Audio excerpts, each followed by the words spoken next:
Sorry, ladies and gentlemen, we just need to take one moment. Our guide just needs to unmute his audio, and we'll be right back with you.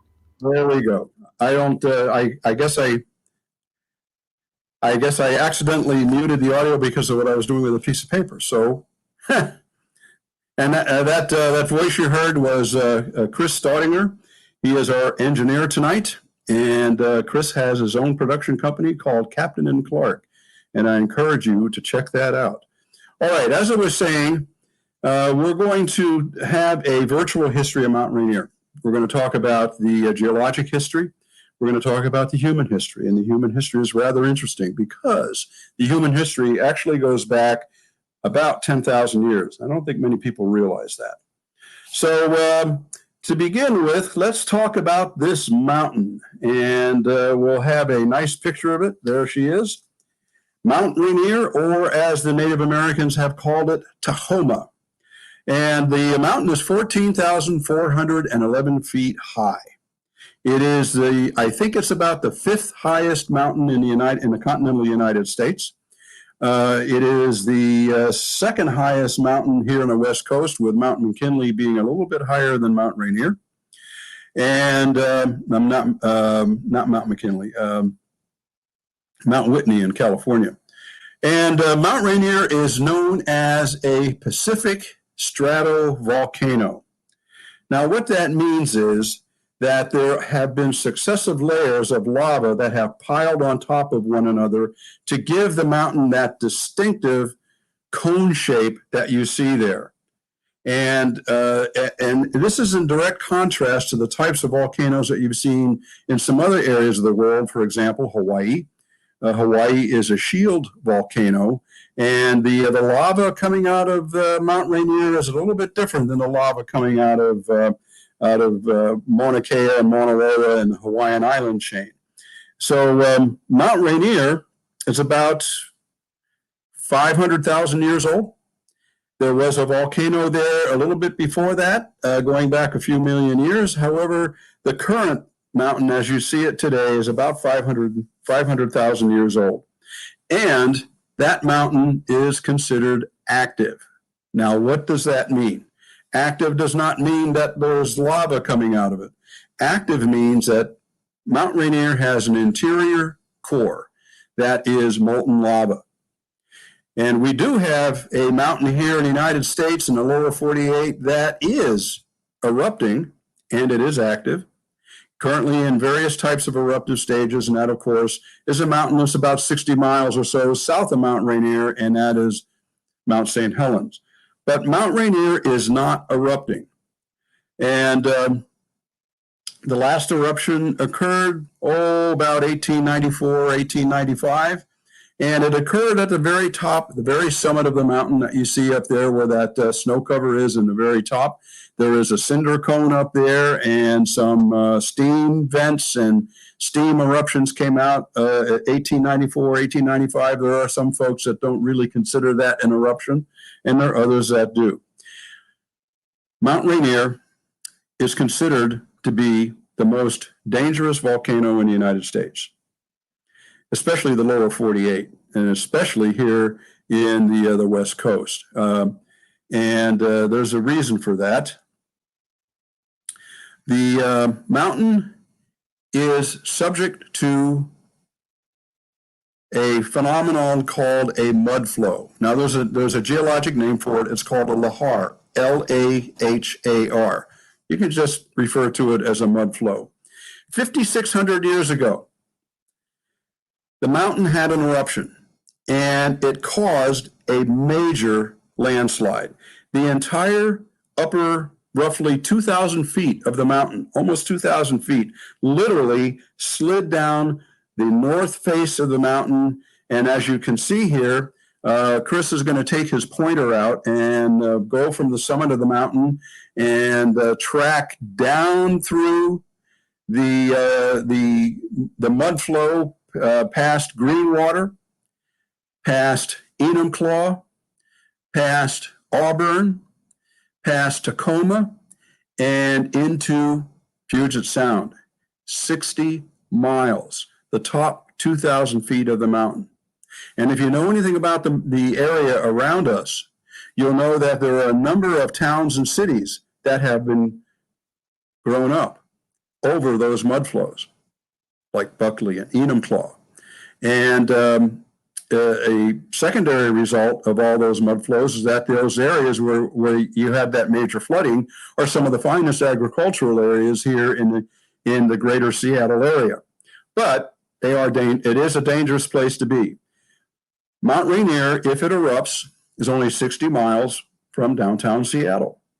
And with all the communities that have grown up around it, and Seattle only being 60 miles away, if it's a major eruption like we had with Mount St. Helens back in 1980, then you can see why geologists are paying very, very close attention to what's going on in Mount Rainier. Fortunately, what we learned from Mount St. Helens when it erupted in 1980 is that when these mountains wake up, when these volcanoes wake up, they do it over a process, a period of time, several months at least, where they wake up and give us plenty of warning that there's going to be an eruption. But just to make sure that people have evacuation plans where they don't have much time, all the towns around Mount Rainier have volcano evacuation routes. And that's part of our safety margin. But I think you can be fairly safe that if you want to go up to Mount Rainier and go hiking up there, go into the national park, please do so. But do so with the understanding that this is a 14,400 foot mountain. The weather can change in a matter of minutes. It can be 70 degrees and bright sunlight, and then 15 minutes later, it can be 50 degrees overcast with mist. And so you need to sort of plan accordingly. If you go hiking on any of the trails inside the national park, make sure that you carry water and the appropriate gear that you need if the weather changes. I'm an old Boy Scout, and I always hike and camp and move around the woods. I always do that with the 10 essentials, and that's something you should always do. Okay, so let's take a look at how these mountains actually got here. And what you see here is a map view of the Cascade Mountain Range. And Chris is going to start up in British Columbia, all the way at the top. And there are 5 volcanoes in the Cascade Range in British Columbia. And then dropping down to Washington State, there's 5 more. And if you'll notice where the blue label of the state of Washington is located, which Chris is dragging his bug over there right now, there's a gap. Look at that. Between Glacier Peak and Mount Rainier, there's a gap. All the volcanoes in the Cascade Range look like they have almost an equidistant distance between the volcanoes. But there's a gap right there between Glacier Peak and Mount Rainier. That's where Snoqualmie Pass is. And is there going to be a volcano there someday? Well, that's an interesting question, isn't it? But there is a gap there.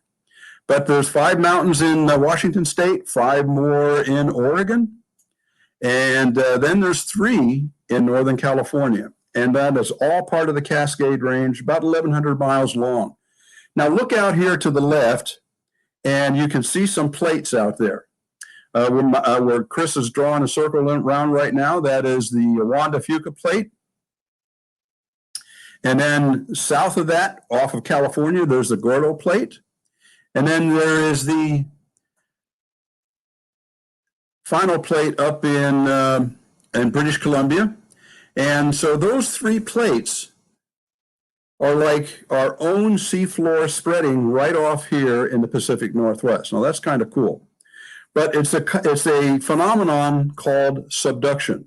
And the next slide that we're going to see is what a cross-section of a subduction zone looks like. So here you see up in the topper part, you see the volcanoes.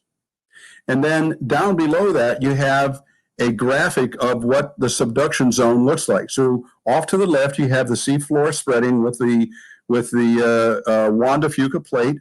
And you can see how the Juan de Fuca plate is being overrun by the North American plate. And where they meet down there in the Earth's mantle, you can see that there is a red zone. Well, that represents melting Earth's crust. And that melted Earth's crust eventually works its way to the surface through things like geologic faults and fissures and breaks in the rock, things like that. So it eventually works its way up, and that's when you have a volcano, when it breaks the surface. And that's why there are 18 volcanoes right here in the Cascade Range, and it has to do with the plate tectonics of those three plates that are off the coast to the west of us. Now, another thing that's different between our volcanoes here in the Pacific Northwest, which I said were stratovolcanoes, remember that? As opposed to a Hawaiian volcano, a shield volcano, is that lava there, you see that red in the subducted area, that lava is basically melted Earth's crust. It has a lot of glass in it.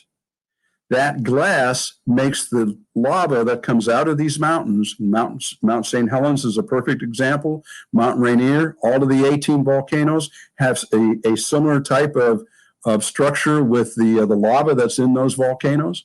Has a lot of glass, and that means the lava as it comes out of those mountains doesn't really flow like you see in a Hawaiian volcano with basalt. The lava that comes out of these mountains here in the Pacific Northwest is very thick. The term we use is viscous. It's very, very thick. It doesn't really flow. It oozes out of the mountain more than anything else. Or if it blows out with a lot of pressure like Mount St. Helens did, that lava basically turns into an ash cloud as it comes out of the mountain when the pressure is initially released. But the lava that flows out of that it goes into basically an andesite, a dacite, and a rhyolite. And of those three types, the one that has the least amount of glass in the lava is andesite, and the one that has the most amount of glass is the dacite, and it's almost a pure glass. But it's volcanic glass, is not the glass you put underneath your faucet to have a drink of water, okay? Okay, so that's a little bit about the geologic history of the Pacific Northwest here and Mount Rainier and some of the volcanoes. If you ever have an opportunity to fly from any of the airports here in the Pacific Northwest, like Seattle or Vancouver, British Columbia, down to California, the airline routes will follow the Cascades all the way down to San Diego or Los Angeles. And you can see those volcanoes line up in almost a perfect line as you fly south, or as you come back up north, you'll see the same thing, okay? All right. So that's the geologic side of things. Let's start talking about the human history of this area. And like I said earlier, it goes back 10,000 years, 10,000. And that has to do with the Salish people who first came here at the end of the last ice age. And the Salish, I've just recently learned this from some archaeologists, the Salish came here by canoe. They did not come across the land bridge during the middle of the I just saw a note come across. Thank you, Joan Cook. So the Salish people came into the area by canoe. They literally, the word Salish means something like people of the clear salt water. They were a maritime people. They were very, very good at using the resources here in the Puget Sound area. And there were a lot of resources to live on here. And so the first tribes saw these mountains, and they were sacred to them. And they still are today. The major tribes in the area still treat Mount Rainier with a spiritual respect. In fact, that's not the right name. Rainier, of course, is an English name, but the Native American name for Mount Rainier is Tacoma. And we have a guest here tonight to sort of introduce the Puyallup tribe's view of Tacoma. And his name is Jeffrey Thomas. And with that, let's hear from Jeffrey Thomas.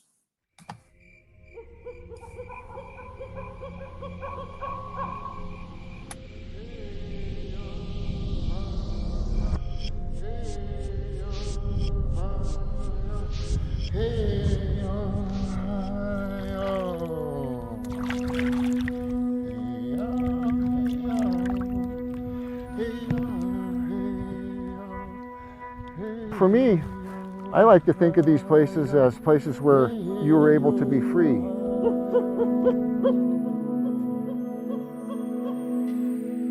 I come here to gain strength. I come here to gain perspective. To be from the native people who can lay claim to this mountain is very powerful, because she is the unique feature of the Pacific Northwest.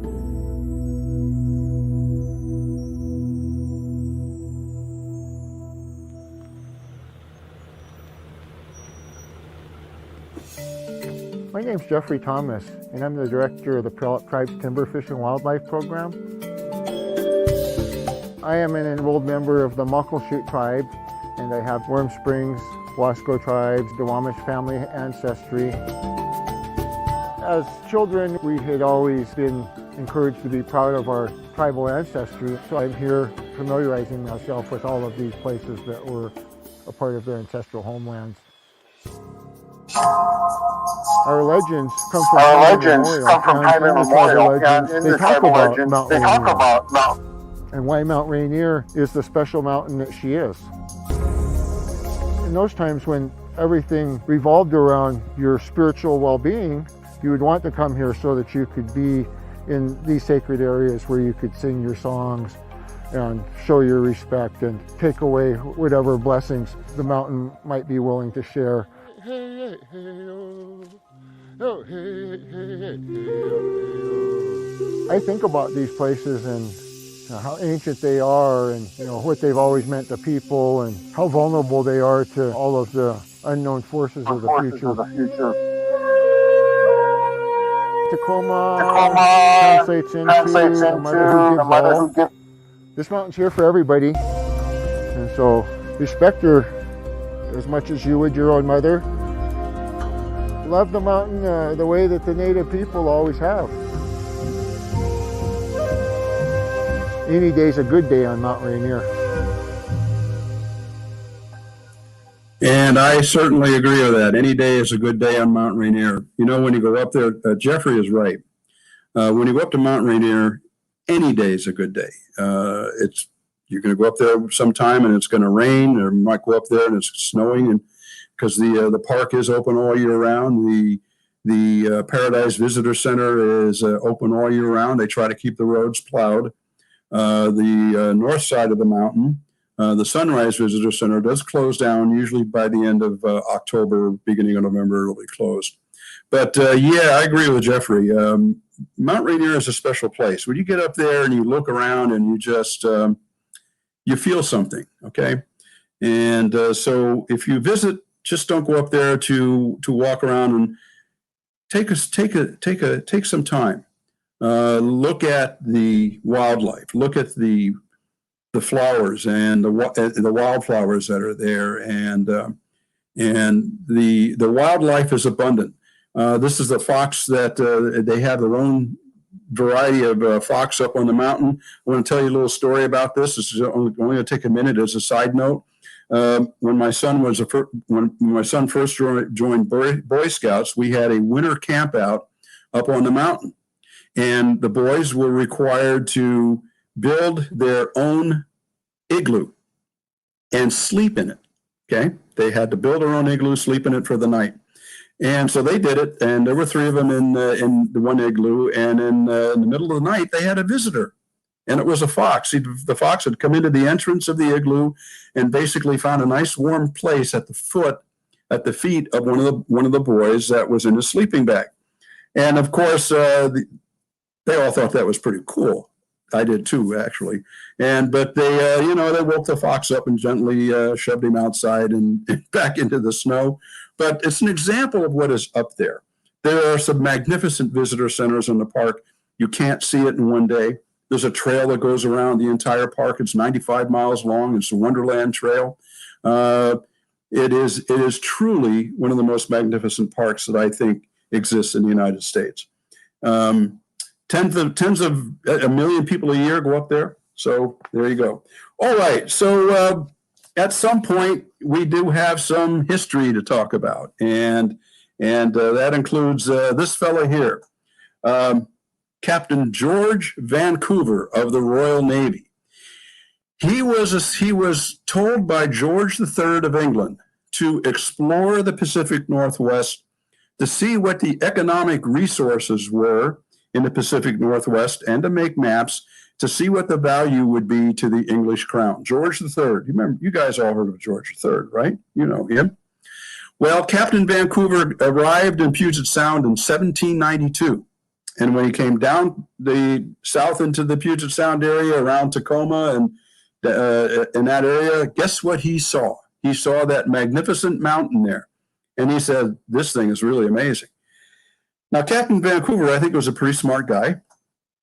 Certainly was a good leader.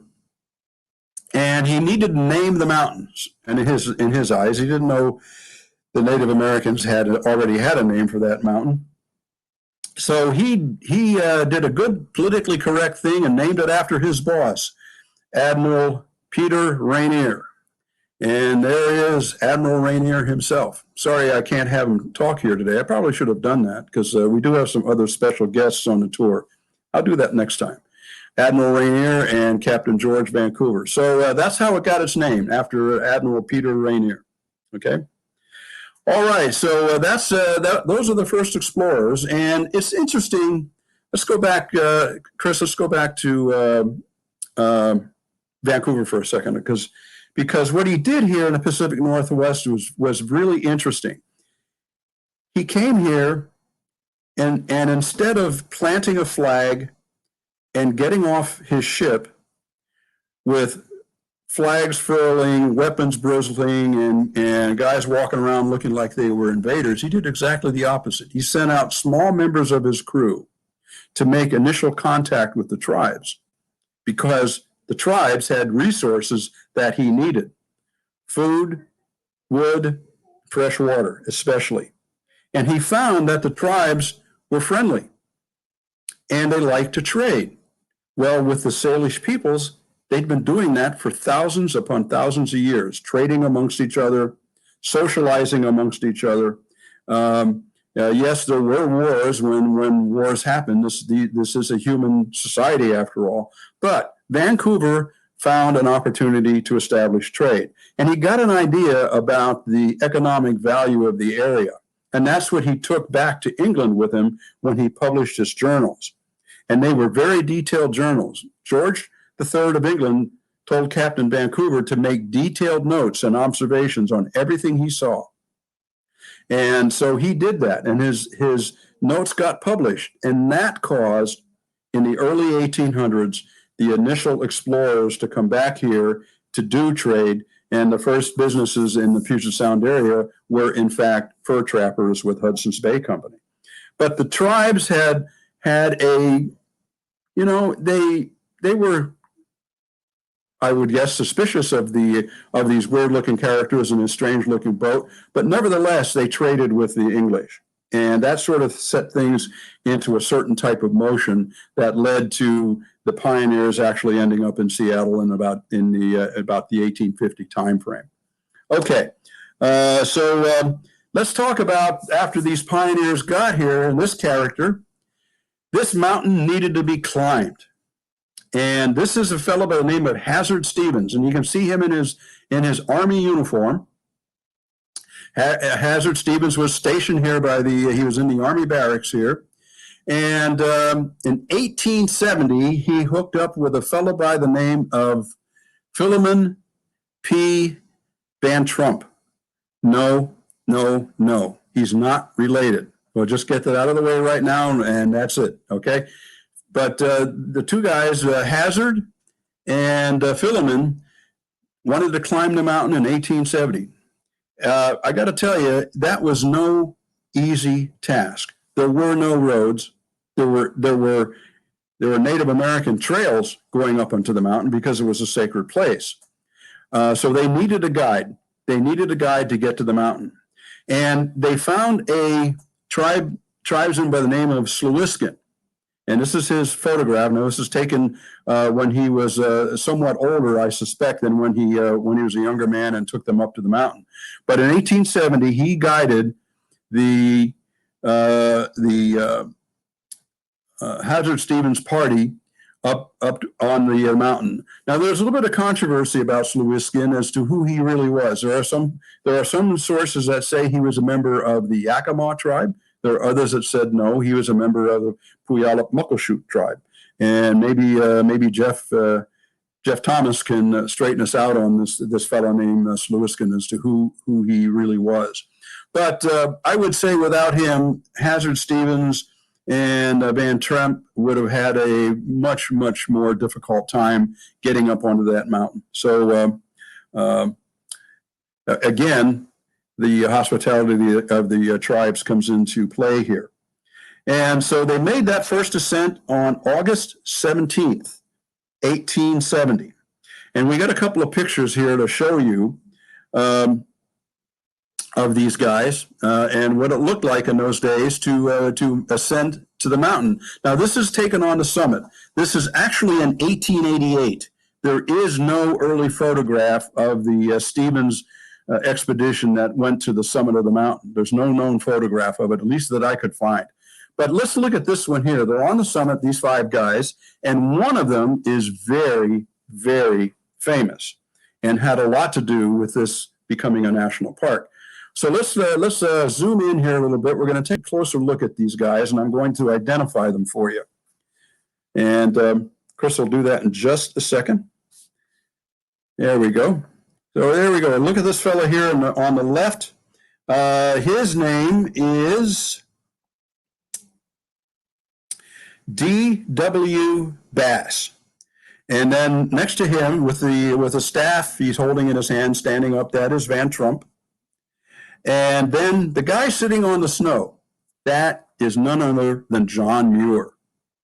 And then to his right is N.O. Booth. Okay. So, and then the guy waving his hat over there is E.S. Ingram. Now, John Muir is very famous. He formed the Sierra Club, but he was an environmentalist, he was a naturalist, and he was blown away with the scenery on this mountain.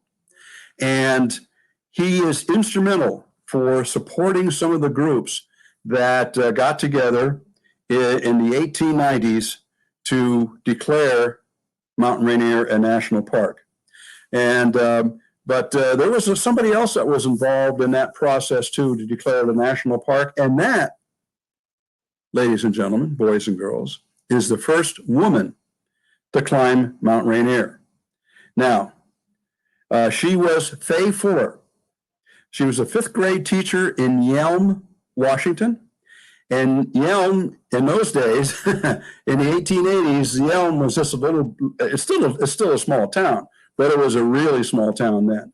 And Fay Fuller, in 1887, sort of developed a taste for the outdoors and mountaineering, and she wanted to climb that mountain. And she tried it in 1888, didn't make it. But then she was invited to take part in a trip led by a fellow by the name of Smith and Reverend Smith, and to accompany 4 men and another woman, Edith Corbett, on the ascent. But I have a special guest here tonight in the form of Leslie Law. She is a brilliant actress locally. She's also the director of operations for Show Me Seattle. And Leslie is going to be Fay Fuller. So let's listen to Fay Fuller and her climb of Mount Rainier. In 1888, I had attempted to climb the Great Peak, but it was unsuccessful. My interest in climbing, however, did not wane, and in August 1890, I was invited to join a climbing party of 4 men and another woman, Edith Corbett, led by the Reverend Ernest Smith, to climb to the summit of the Great Peak. The 6 of us started our ascent when Edith became ill and could no longer continue. Early in the morning, on August 10th, we 5 left camp at approximately 10,000 feet, and for the next 12 hours, we climbed and climbed.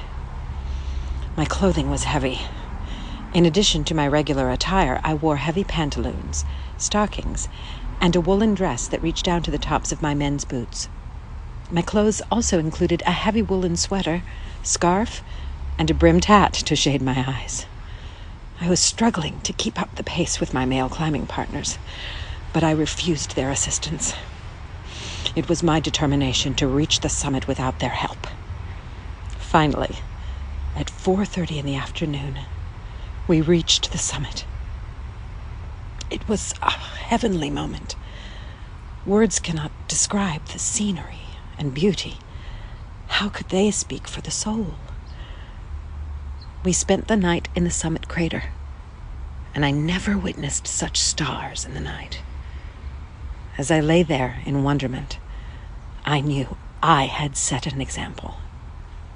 I predict that a good many women will follow. Exactly. And Faye Fuller was exactly correct. In the 1890s and the early 1900s, she helped form the Alpine Club. And the Alpine Club, along with several other organizations, were instrumental in partnering with John Muir to encourage Congress to declare Mount Rainier a national park.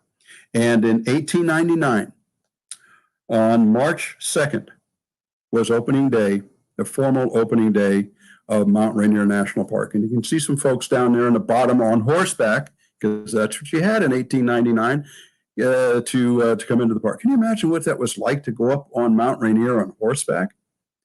It must have been magnificent. So that's a little bit about the early history. It's time for us to get on the road here and go see this park ourselves. Now, this is a virtual tour, so it's at least 8 o'clock or 8:30 in the evening wherever you are. We've got some friends that may be watching this on the East Coast of the United States tonight. And so you're certainly not going to see the mountain live tonight, but we're going to show you some video. And so let's get on the bus and head on to Mount Rainier. Now we're driving down Highway 169, and this is kind of like the main road. It's a 2-lane road that goes down through South King County into Pierce County, and there's the mountain down there way in the distance. It's about, the summit right now is about, I would say about 20 miles, 25 miles away, maybe about 20 miles. And we're going through the town of Enumclaw. Remember what I said about Enumclaw? The Osceola Lahar? That mud flow that happened 5,600 years ago and flooded this entire valley? Well, look how flat it is. This is called the Enumclaw Plateau. It is some of the best farmland here in the area. And we're going to make a stop here. We're going to hang a left turn and go toward the mountain. And I want to make a quick stop on the White River. And we're going to talk a little bit about the White River and how it got its name. And here it is. We're now about, I would say about 5 or 10 miles or so, about 5 or 10 miles from the entrance to the park. Look at that gray water. That is glacial flour. It is powdery rock that has been ground up and pulverized by the Emmons Glacier on Mount Rainier. So the Emmons Glacier feeds this stream, and this is a classic braided stream that you find almost anywhere in the Pacific Northwest. And again, it is called the White River. You can see why it got its name. And that all that silt in there, that flour silt, is called glacial flour. Okay. So I don't know how much more time. I guess we have a couple more seconds. There we go. All right. Now we are at the Mount Rainier Gondola and Crystal Mountain. Crystal Mountain is a ski area. And there you go. And it operates during the summer as well as the winter. You can take a gondola all the way up to the top of this summit place. And we're going to jump on the gondola here and take a ride up the mountain. We have about, I want to say about 2,400 vertical feet of climb to do to go up on the gondola. The gondola will hold maybe, I would say, it'll easily hold 4 skiers in their skis going up, and you can see some of the trees in the area. Here's a view from high up above the valley. There's a resort down there. There's several resorts, and at the very bottom down there, that is the Crystal Mountain Ski Lodge. And we're not quite to the top. I'd say at this point we're only about halfway up the gondola to the Summit House. And the Summit House is a jumping off point for the gondola. And there is a great restaurant up there. You can see that we're making the approach into the gondola station at the very top. This is at 6,800 feet. And a couple of other statistics about Crystal Mountain. Well, let's see. It tops out at over 7,000 feet. And the longest run on Crystal Mountain is 2.5 miles. So it is a major ski area. When I was a student here back in the mid-1970s at the University of Washington, we wanted to keep Crystal Mountain a secret. And this is the view. You get up and you get off that gondola, and this is what you see. That is a magnificent view. That valley in front of us there is the White River Valley. So the White River comes off the glaciers that are on top of that mountain. And I'm going to zoom in just a hair here. And you can see that gray area at the very bottom of the mountain. Well, that's where the glacier actually ends. And this is late in the season. This is in late July, early August type time frame. So a lot of the snow is gone. And so what you see there is ice. And if you get up close and personal to the mountain, you see all different types of colors of ice: blue ice and granular ice. At the top, it snows all year round, of course. So you'll see fresh snow up in the top. And that there's the White River down there. You can see it flows all the way down to Puget Sound, past Tacoma. And that's where we had that stop a little while back. All right, so we're going to come down now from the, let's see. I don't think we have anything more at the Summit House, so let's come on down the mountain, and we'll take a look at the White River Valley here real quick. And we're going to head over to the Sunrise Visitor Center. And the Sunrise Visitor Center, this is the road that goes up, climbs up the mountain through a really, really curvy road. It'll climb up to about 7,000 feet or so, 6,800 feet up on the Sunrise Visitor Center. And now you can sort of get a better, closer view of the mountain and that glacier down below. And this is really a severe drop off. I mean, it drops right off down to the valley, probably 3,000 feet. And as you can see, there's a lot of cars. It's an excellent road. It's an excellent drive. And you shouldn't have any problem with your private vehicle as long as you pay attention to the speed limits and don't try to do wheelies around the curves, because there's some really sharp curves there. And we're going to go up to the Sunrise Visitor Center. And we'll show you the picture of the Sunrise Visitor Center. It's all made out of logs. It is beautiful in the inside.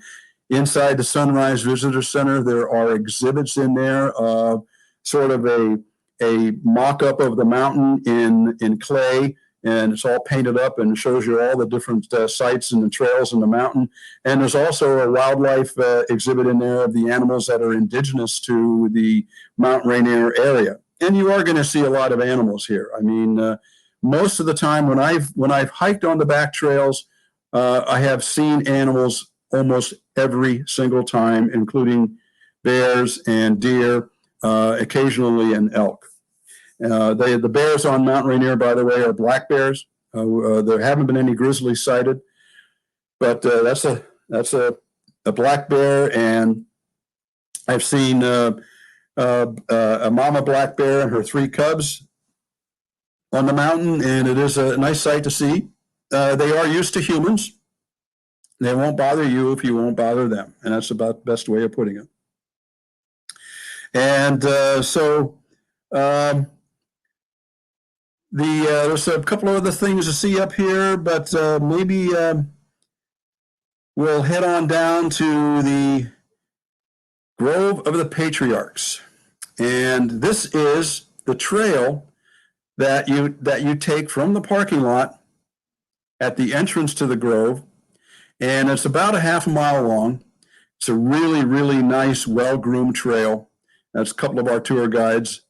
And we were up there shooting this video, and it was a great trip. Now, that is a log that has fallen across the trail. One of our tour guides is camped out under there. But I wanted you to take a look at this because, again, the trail is very, very nice. We'll take a look at now the bridge that goes across the Nisqually River here. And this is a natural stream. This is a meltwater stream, so it's clear and cold.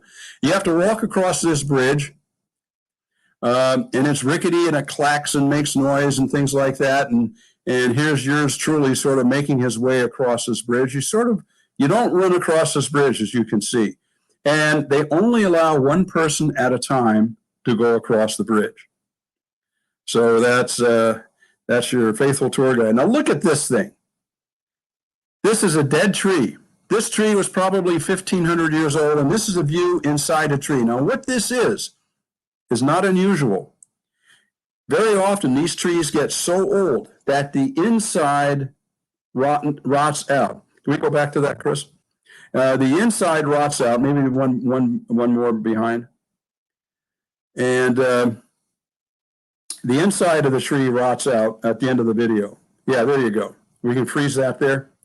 All right, the inside of the tree rots out, and the outer 8 inches or so, maybe a foot, stays alive. And these trees, some of these trees in this area are 1,500 years old. Very good. Thanks, Chris. And so let's go into the Grove now and see some of the sights in the Grove. And you can't see the tops of these trees, but you'll see that the Grove is, you're walking on a boardwalk. They don't want you walking on the natural trails because it is a protected area. And you notice I got a water bottle with me. Okay, you should always do that. And even though we just walked a few hundred yards from the, now look at the size of this tree. I'm going to be quiet. Up, up, up, up. These trees are upwards of 250 to 300 feet high. They are 1,500 years old. They are magnificent. Here's another one. You can't see the top of them. The Grove of the Patriarchs has been preserved. It was saved from the loggers. But I think most of these trees are hollow on the inside, and there's yours truly hugging a tree. Yeah. All right, so if you wanted to go completely around that tree, you would need about 6 people to circle that tree with their arms all spread out, okay? Now we're heading back, and there's me again. But you can see the length of that. Now, as you can see, the trails are very, very well marked. This is easy hiking. And the Mt Rainier trails are very, very typical of that, of the hiking, okay? Okay, well, now we can finally get up to the Paradise Visitor Center. Yes, the Paradise Visitor Center. This is the Henry M. Jackson Visitor Center at Paradise. And there's a snack bar in there. There are exhibits. There are restrooms, of course, very nicely laid out. It's fairly new. And also here is another spectacular place. This is the Paradise Lodge. And this is a typical National Park Service lodge. It is rustic on the inside. It is beautiful. Right now, it's closed because of the pandemic.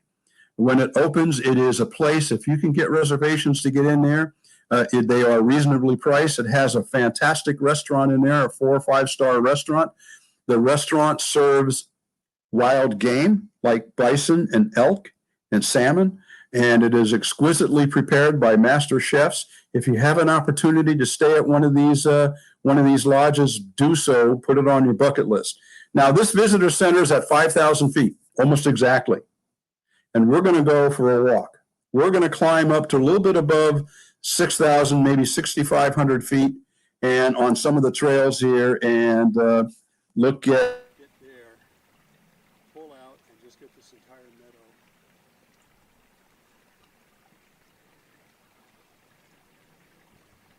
And then pull over to the left, get the mountain. Okay, so look at the wildflowers here. And this is typical, again, of the trails. The trails are very well marked. They're very easy to get around on. Another look at the lodge.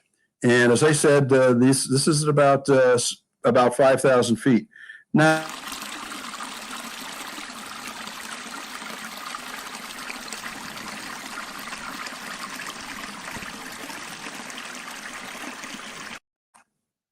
yeah, I wanted you to see that stream, that little babbling brook. Isn't that nice? Okay, so let's take a look at some of the next slides, and I'm gonna show you some white mountain shrub. But we're gonna go take a look at that again.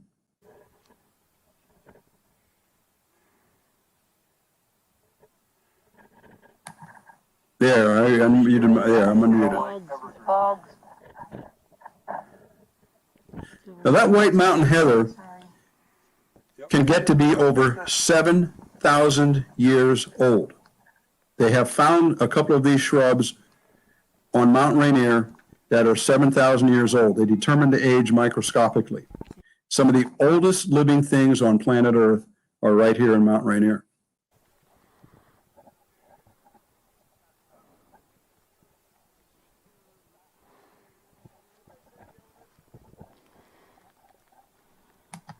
The wildflowers that you see in these videos bloom all year round, depending upon the altitude that you're at.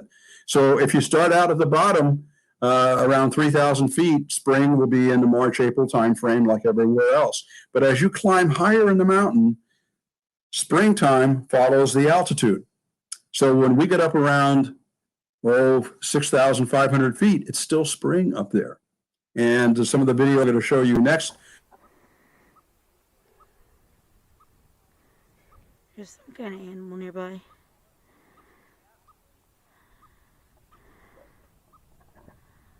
That chirping here is a pika. That's a pika? Oh, that's cute.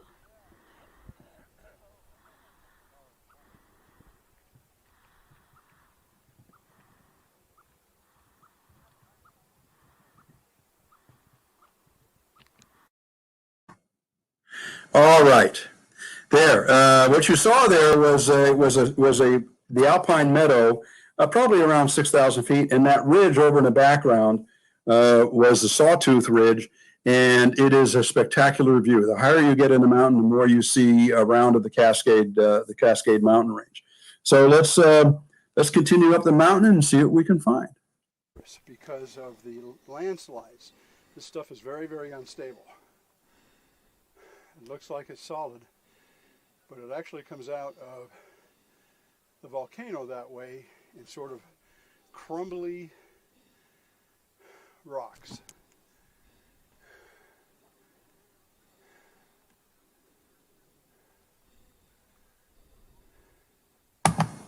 Okay, this is called breccia. And this is the way this stuff actually came out of the mountain. Very, very thick and crumbly. Okay? All right. So let's continue up. We'll take another look at another one. And I think we're having a little audio issues. At some point, I will be able to cut in on the audio and talk to you, but there may be some natural audio behind it. So we'll play it by ear and see what happens. Okay, so let's go up, climb a little bit higher.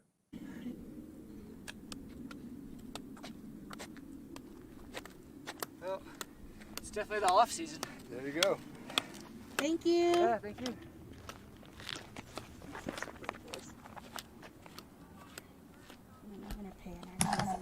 Yes, you saw correctly. That is a skier.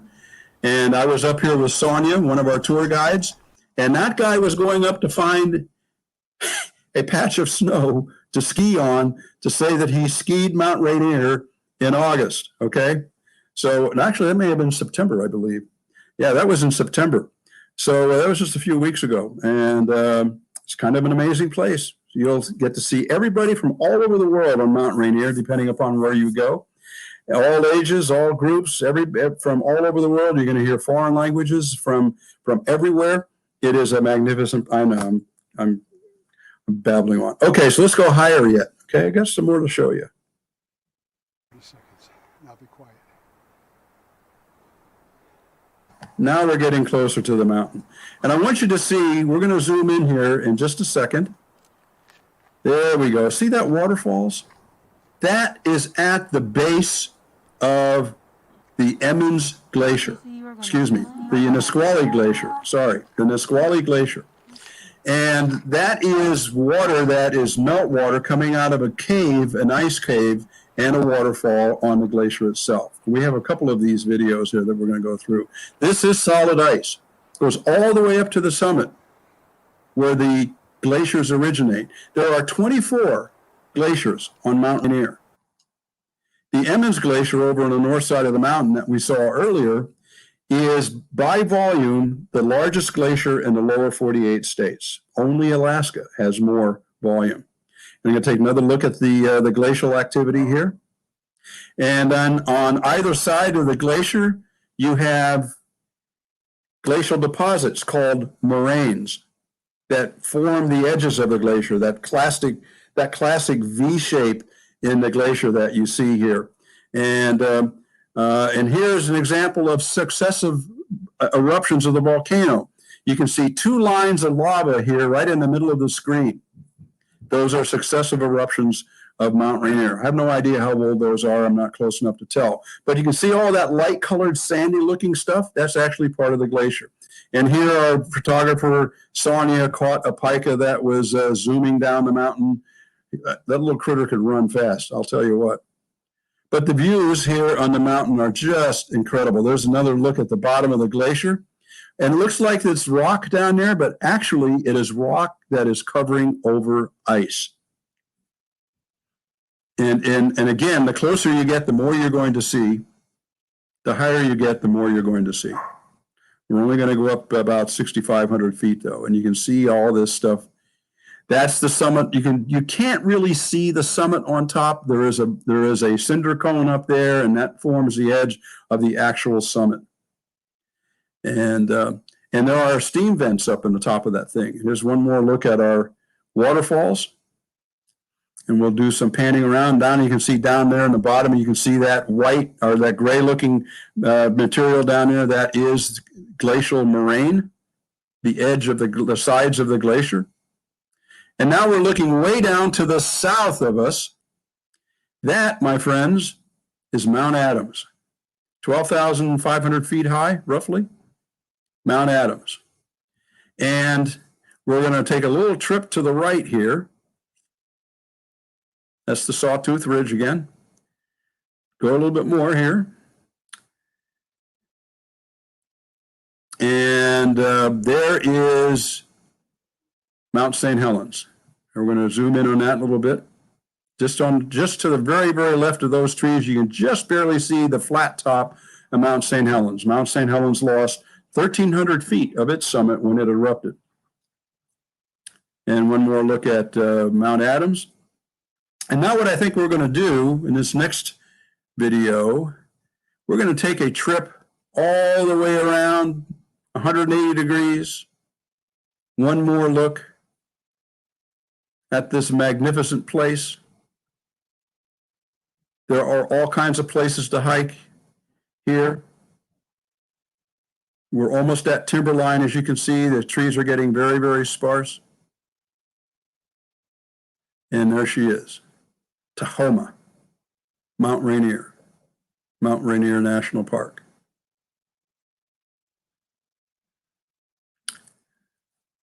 And that's about it.